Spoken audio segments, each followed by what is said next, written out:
Long term sitting म्हणजे खूप जास्त वेळ बसलं हे it is equal to smoking. म्हणजे स्मोकिंगनी बॉडीला जेवढं डॅमेज होतं तेवढं इव्हन लॉंग टर्म सिटिंगनी होऊ शकतं. आपल्या बॉडीचा मेकअप तसा म्हणजे की आपले जॉईंट्स आहेत ते हल्ले पाहिजेत. ते जर नाही झाले तर बॉडीमध्ये स्टिफनेस येतो, कडकपणा येतो आणि मग त्याच्यामुळे पुढे आजार होतात.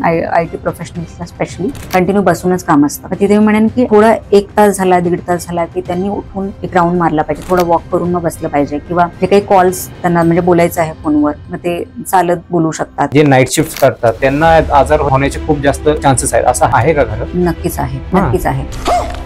कारण हे तुम्ही नेचरच्या अगेन्स्ट जात आहे. आपल्याला नेचरनी सांगितलेलं आहे दिवसा जेव्हा सूर्य उगवतो तेव्हा आपण जागे असलो पाहिजे, सूर्य मावळतो तेव्हा आपण झोपलं पाहिजे. सनलाईट किंवा सूर्यप्रकाश आपल्या अंगावर आपल्या डोळ्यांवर पडतो तसे आपले एनर्जी प्रोड्यूस होणारे हॉर्मोन्स पण रिलीज होतात. आणि जसं जसं सूर्य कमी होतो तसं ते मेलाटोनिन म्हणजे झोपेचा एक हॉर्मोन असतो तो रिलीज होतो, म्हणजे आपल्याला झोप येते. हे असं बॉडीचा क्लॉक ऑलरेडी सेट केलेला आहे नेचरनी आपल्यासाठी. ते आपण त्याच्या अगेन्स्ट जाण्याचा प्रयत्न करणार तर मग आजार तर होणार.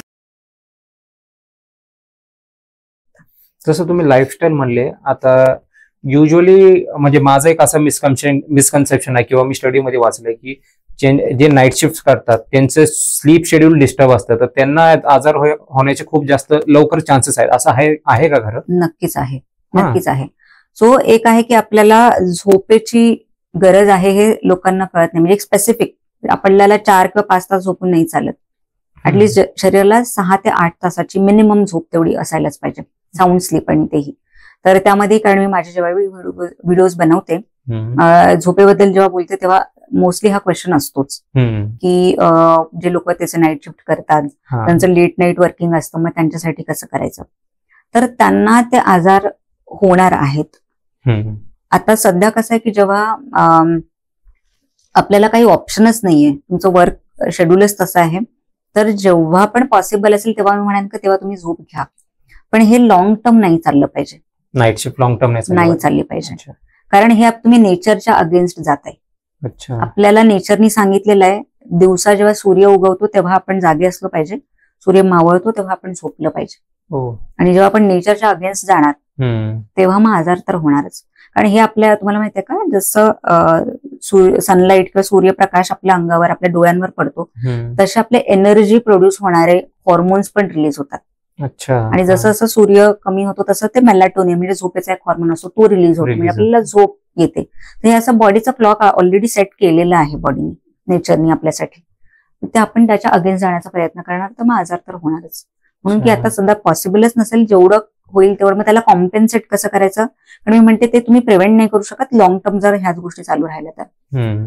पण त्याला जसं कॉम्पेन्सेट करायला तुम्ही चांगलं खायला पाहिजे, सगळे न्यूट्रिशनकडे लक्ष दिलं पाहिजे, तुमच्या विटामिन्सकडे लक्ष दिलं पाहिजे आणि जेव्हाही पॉसिबल असेल तेव्हा तुम्ही ती प्रॉपर झोप घेतली पाहिजे. आपलं स्लीप सायकल ही बरोबर असेल, न्यूट्रिशन ही बरोबर असेल आणि जेनेटिक्स मध्ये काही दोष नसेल तर आपण समजा वर्कआउट केलं नाही तर त्यांनी पण आपल्याला असे डिझीजेस होण्याचे चान्सेस आहेत का? किंवा बॉडी मुवमेंट कमी असेल किंवा बसूनच IT आपण म्हणू शकतो IT प्रोफेशनल्स बसूनच काम असेल तरी असे डिझीजेस होण्याचे चान्सेस आहेत का? अपार्ट फ्रॉम अदर क्रायटेरियाज म्हणजे बाकी सगळे आपण व्यवस्थित केले तर होण्याचे चान्सेस आहेत का? नक्कीच आहेत. तुम्हाला माहितीये का आजकाल हे बोललं जातंय की लॉंग टर्म सिटिंग म्हणजे खूप जास्त वेळ बसलं हे it is equal to smoking. म्हणजे स्मोकिंगनी बॉडीला जेवढं डॅमेज होतं तेवढं इव्हन लॉंग टर्म सिटिंगनी होऊ शकतं. आणि ते स्टडीज आहे, असंच मी बोलत नाहीये की ते स्टडीज मध्ये पाहिलं गेलं की आपण जेव्हा बसतो बॉडीमध्ये इन्फ्लेमेशन तयार होतं. सो आपल्या बॉडीचा मेकअप तसा म्हणजे की आपले जॉईंट्स आहेत ते हल्ले पाहिजेत. आपल्याला बनवलेलंच तसं आहे की काही पर्टिक्युलर जॉईंट्स मध्ये ते दिलेले आहे ते सगळे जॉईंट्स हल्ले पाहिजेत. ते जर नाही झाले तर बॉडीमध्ये स्टिफनेस येतो, कडकपणा येतो आणि मग त्याच्यामुळे पुढे आजार होतात. म्हणून असं आहे की जरी सगळं असेल आणि तुम्ही जर वर्कआउट नाही केलं तर आजार तर नक्कीच होतील. आणि मी म्हणते की प्रत्येकाला तेवढे 10-15 मिनिटं स्वतःसाठी काढायला गरजेचं आहेच. बरोबर. हे कारण आजार होऊ नये तर बघा सुरुवातीला तुम्ही जर आपल्या आजी आजोबांबद्दल जर आपण बोलू तर त्यांचं लाईफस्टाईल कसं होतं. म्हणजे आता जर आपण काही गोष्टी सांगितल्या की तुम्ही हे खाऊ नका ते खाऊ नका, भात खूप जास्त खाऊ नका किंवा गोड पदार्थ खाऊ नका, मग थोडंसं आन्सर असं येतं की आधीचे लोक तर हे खायचे.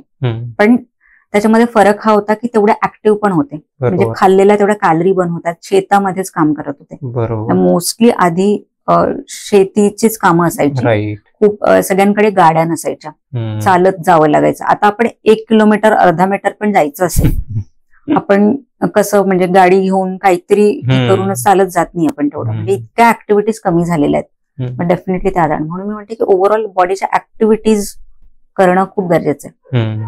कुठल्याही फॉर्मचं तुम्ही एक्सरसाइज करा, तुम्ही योगा करा, वॉक करा, पण एक कुठली ना कुठली एक आपल्याला हॅबिट ती जनरेट करायला पाहिजे आणि थोडा वेळ तरी द्यायला पाहिजे. जो लोकांचं खूप बैठं काम आहे, सतत बसायलाच लागतं, आयटी प्रोफेशनल्सला स्पेशली कंटिन्यू बसूनच काम असतं. मग तिथे मी म्हणेन की थोडा 1 तास झाला, 1.5 तास झाला की त्यांनी उठून एक राऊंड मारला पाहिजे, थोडं वॉक करून मग बसलं पाहिजे, किंवा जे काही कॉल्स त्यांना म्हणजे बोलायचं आहे फोनवर मग ते चालत बोलू शकतात. बॉडीची मुवमेंट तिथेही करू शकतात, बसल्या बसल्या काही ऍक्टिव्हिटीज किंवा एक्सरसाइज करू शकतात.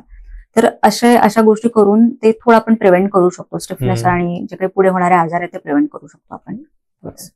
जसं तुम्ही आधी म्हणले म्हणजे बसणं म्हणजे जास्त वेळ बसणं इज इक्वल्स टू स्मोकिंग. आता स्मोकिंग मुळे तर आजार होतातच आपल्याला माहितीये, पण व्हॉट अबाउट पॅसिव्ह स्मोकर, म्हणजे आता मी स्मोकिंग करत नाही पण माझा मित्र स्मोकिंग करतोय, तर त्यावेळेस आपण शेजारी बसत असतो पण आपण इनडायरेक्टली स्मोकिंगचं आपण पण ते म्हणजे कन्झ्युम करत असतो, इनहेल करत असतो, तर त्यावेळेस पण आपल्याला डिझीजेस होण्याचे चान्सेस आहेत का? डेफिनेटली आहेत. सो अशा वेळेला अशा एन्व्हायरमेंट जेव्हा अवॉइडच करू शकत नाही आपण, त्याला असं की बॉडीला अदरवेजनी किती आपण हेल्दी ठेवू शकतो. मी म्हणेन की असे जर काही फ्रेंड्स असतील जे स्मोकिंग करत असतील, मला असं वाटतं ते दूर राहिलं पाहिजे आपण.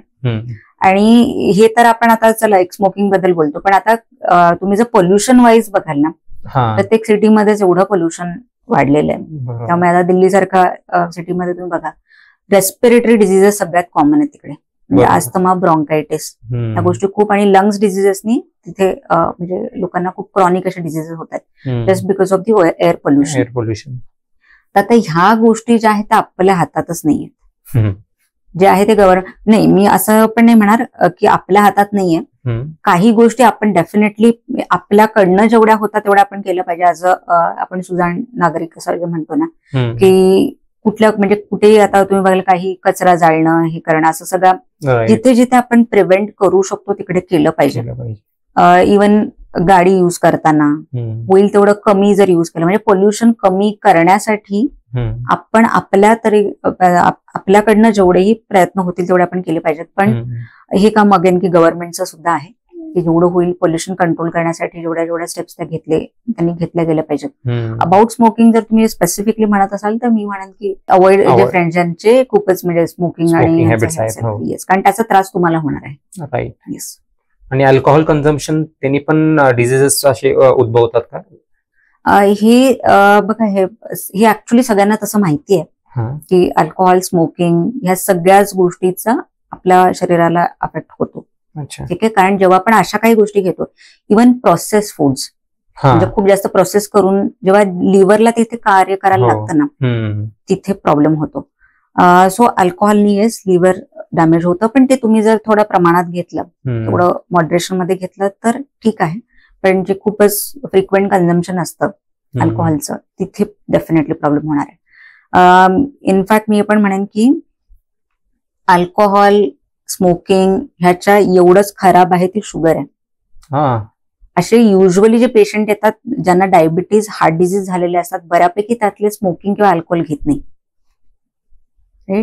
म्हणजे जेवढे पेशंट आता मी त्यातले मी म्हणेन 70% पेशंटला कुठलीच हॅबिट नाही.